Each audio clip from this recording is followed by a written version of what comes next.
ஒரு நதிக்கல்லின் பயணம். பசுமை நிலத்தின் நடுவே மாபெரும் ஆறு, வாழ்க்கை நதி.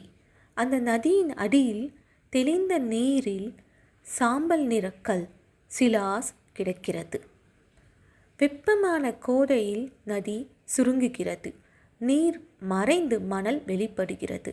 நிலம் பிளந்தது போல தோன்றுகிறது. சிலாஸ் வெப்பத்தில் ஒளிந்திருக்கிறான்.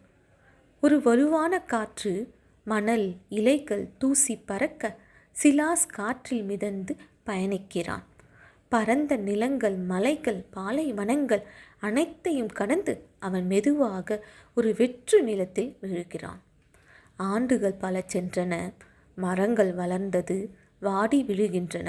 மலை, காற்று, பசுமை மாறி மாறி வருகின்றன.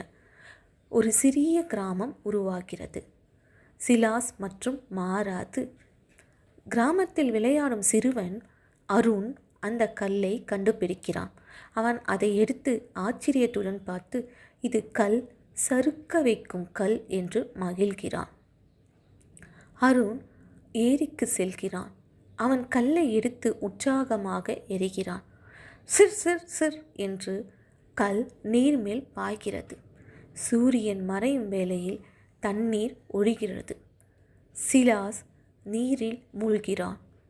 ஆழ்ந்த நீரில் ஒளிக்கதிர்கள் புகுகின்றன. அவன் அமைதியாக அடித்தளத்தில் ஓய்வெடுக்கிறான்.